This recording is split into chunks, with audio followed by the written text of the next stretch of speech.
what really grabs me is the type of sentiment that I hear in like flamenco singing, guitar playing, the chord progressions, for example, the Andalusian cadence, that A minor to G to F to E, that really speaks to me for some reason. And so the Phrygian mode, and it's also the kind of free expression without being too complicated, like in jazz, what you have also free expression. And these guys are great improvisers, but you really need to appreciate it on a much more intellectual level, whereas flamenco, for example, you appreciate it from the heart, like you don't really think about it. That's a good answer. Mm-hmm. Yeah, so and energy also. Yeah. So sentiment and that's one of the things, and the other thing is the rhythm. The rhythm is something that absolutely turns me on, because I don't exactly know why, but when I hear a rhythm of bulería, I feel like dancing, although I can't dance. And it's really inside of me, and I feel like this is the rhythm of my life. Your finger dance, so this is form. Yeah,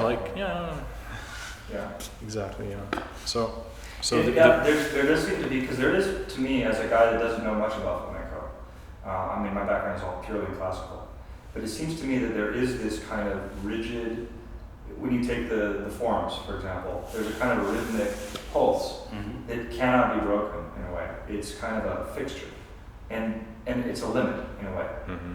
And then yet on top of it, there is this kind of free-forming improvisation and all that happens. And so it's a weird combination of these two forces, this loose, open, creative thing with this very fixed element, and the two have to fuse somehow. You can't lose one at the expense of the other, and so forth. You've got to stay locked into sort of whatever the form is, right? Mm-hmm. And at the same time, you have to be creative. So how does that interface work for you? How do those two things come together?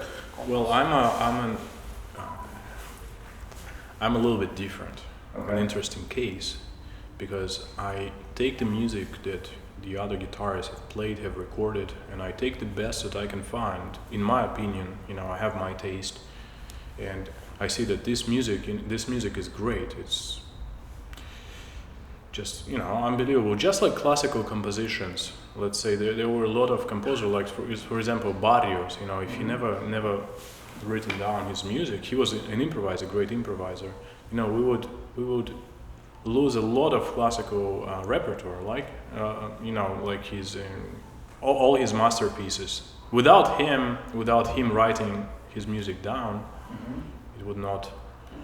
It would be a great loss for us. But I take this music and I learn it by ear, and then I present it, from stage. Because if I don't do that, then the music, in my opinion, is just going to die. Because these players, some of them are not alive anymore, and the others moved on to different things. And I feel that in order for this music to kind of be vital, it needs to be performed. Not just sitting on recording. It's like a museum, recording is like a museum place. It needs to be on stage.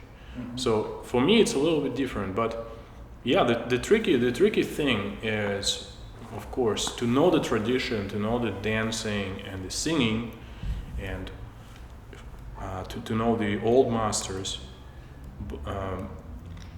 but create something new.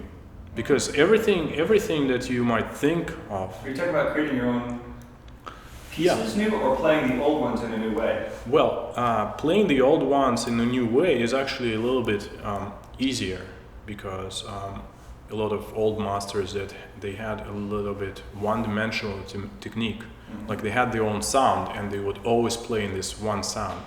I come from a classical tradition. That means that I'm an interpreter, so I can actually put different emotions in there and different sounds that they never really used, not because they couldn't, but because it was not part of their language. So I can do that. I can put that in there. But I'm talking more about the creative level. Yeah. So the tricky thing is to create something new that hasn't been created already, because I believe that a lot has been created in flamenco, and it's really tough to get outside of that and yet be very well grounded in tradition. You know, you can take off in any other direction. Like you can be more jazzy, or you can go with the Eastern type, you know, Arabic music, or you can become more classical and actually write your music without the guitar, compose without the guitar. But then you might lose the actual connection with the roots, and the connection with the root is the one that cannot be lost. And that groove, you know, of modern flamenco is actually something that is really great.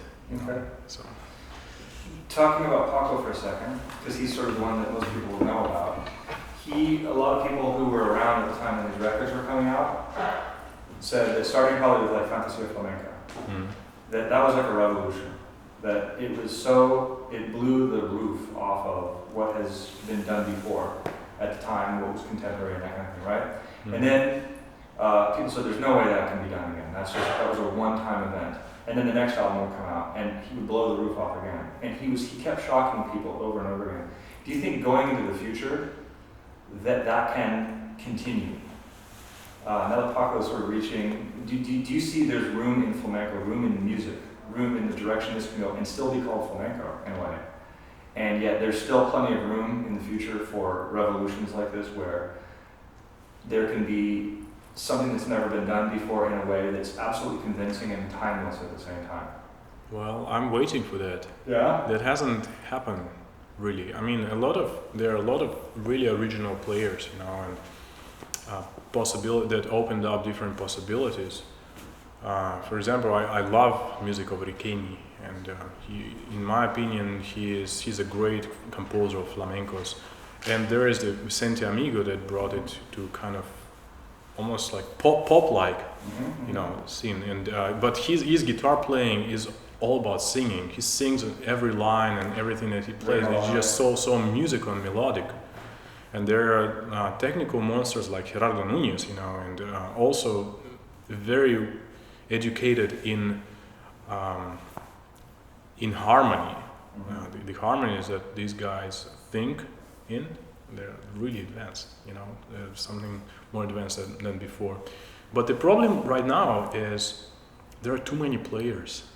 It's really hard to keep track of what's happening, and they all want to sound like the other. You know, there is Paco de Lucia, and everybody wants to sound like Paco, wants to have the technique like Paco, and also same success as Paco. So they use the same formula for everything, and that is not something that is going to produce something something great. Right. So in my opinion, there is still a way. You know, I'm waiting for a person to, you know, to be above the rest. But unfortunately, right now, I just can't see. I like a lot of music, a lot of players, a lot of modern players. But I think Paco was really great revolutionary at the time. Yeah. Well, probably, yeah. But then again, you know, there were a lot fewer guitarists to choose from. Also, there were many guitarists in Spain. We just don't know anything about them, you know, and their music has not been recorded. And against all the other players that were at the same time, I think he was the revolutionary, yes.